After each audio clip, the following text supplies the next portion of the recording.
آگے سورہ آل عمران ہے، اللہ نے فرمایا ان اللہ لا یخفی علیہ شیء فی الارض ولا فی السماء. بڑی عجیب آیت ہے.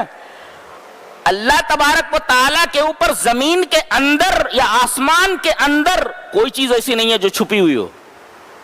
زمین کے اندر کیا ہے اسے معلوم ہے، آسمان کے اندر کیا اسے معلوم ہے.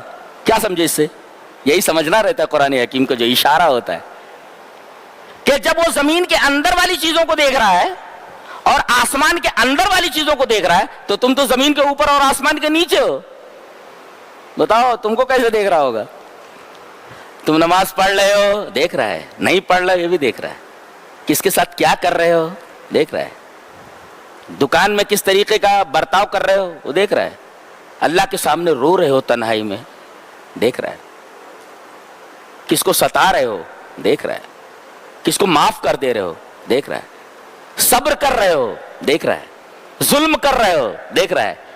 ارے جب وہ زمین کے اندر کی چیزوں کو دیکھتا ہے، آسمان کے اندر کی چیزوں کو دیکھتا ہے تو زمین کے اوپر ہو نا، فوق الارض و تحت السماء، آسمان کے نیچے ہو زمین کے اوپر ہو، تمہارے اوپر تو اور زیادہ نگاہ ہے اس کی. اللہ اکبر.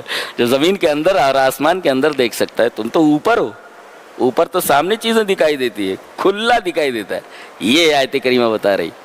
آگے بتائے گا والذی یصورکم فی الارحام کیف یشاء، وہی ہے جو ماں کے رحموں کے اندر تمہاری تصویر گری کرتا ہے. ایک کیڑا ہی تو ہوتا ہے، منی کا ایک قطرہ ہوتا ہے، اللہ تبارک و تعالیٰ اسے خوبصورت شکل دے دیتا ہے. کیا آرٹ ہے، کیا انداز ہے، کیا تخلیق ہے. اللہ اکبر. حیران ہے آدمی، حیران ہے. 60-65 سال تک دل کی مشین چلتی رہتی ہے بغیر کسی بیٹری کے. کیسی تصویر گری کرتا ہے، پورا بدن بناتا ہے. اس کے بعد فرمایا گیا وہ جس طرح چاہے بنائے، ماں باپ دونوں مل جائے تب بھی بنا سکتا ہے، اور باپ نہ ہو صرف ماں ہو تب بھی بنا سکتا ہے، پیدا کر سکتا ہے جیسے عیسیٰ کو پیدا کیا، اور ماں باپ دونوں نہ ہوں تب بھی پیدا کر سکتا ہے جیسے حضرت آدم کو. ہماری قدرت ہے، ہم ہیں. فتبارک اللہ احسن الخالقین. ہم ہیں.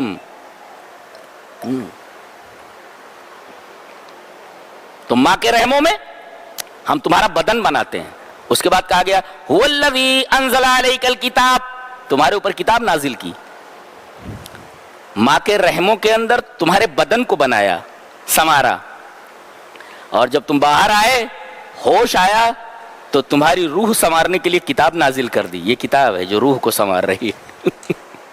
لہذا ماں کے رحم کے اندر تمہارے بدن کو سنوارا اس نے، اور تمہاری روح کو سنوارنے کے لیے کتاب نازل فرمائی. لہذا ماں کے رحموں میں سورت گری کے بیان کے بعد فوراً انزال کتاب کا ذکر ہوا. والذی انزل علیک الکتاب. کہتے ہیں کچھ لوگ بہت بڑے عالم ہوتے ہیں جن کو راسخین فی العلم کہتے ہیں، اور راسخ فی العلم جو عالم بھی ہو اس کے اوپر عمل کرتا ہو اور دین کے حقائق کے اوپر اس کی گہری نظر ہو.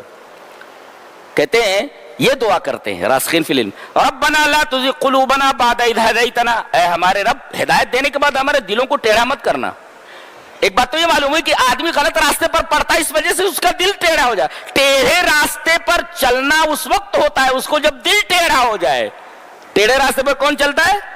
جس کا دل ٹیڑھا ہو. اس کا مطلب جو صراط مستقیم کو چھوڑے ہوئے لوگ ہیں وہ ٹیڑھے ہیں سب کے.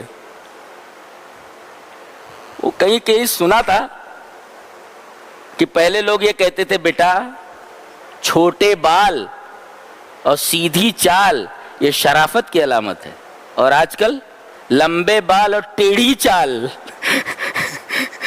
پیسے کما رہے لوگ. انا للہ و انا الیہ راجعون.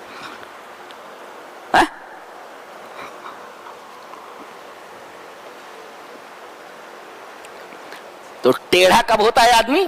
جب دل ٹیڑھا ہو جائے. جیسے ٹیڑھے چلے نا تو قرآن حکیم بتا رہے ٹیڑھا اس کا دل، اس وجہ سے ٹیڑھا چل رہا ہے. بولے ربنا لا تزغ قلوبنا بعد اذ ہدیتنا، اے ہمارے رب ہمارے دلوں کو ٹیڑھا مت کرنا ہدایت دینے کے بعد. اس کا مطلب ہوتا ہے جتنا علم ہوتا جاتا ہے اتنا آدمی ڈرتا رہتا ہے اللہ سے کہ کہیں سیدھے راستے سے بھٹک نہ جائیں. ایسا اتنا ڈرتا رہتا ہے.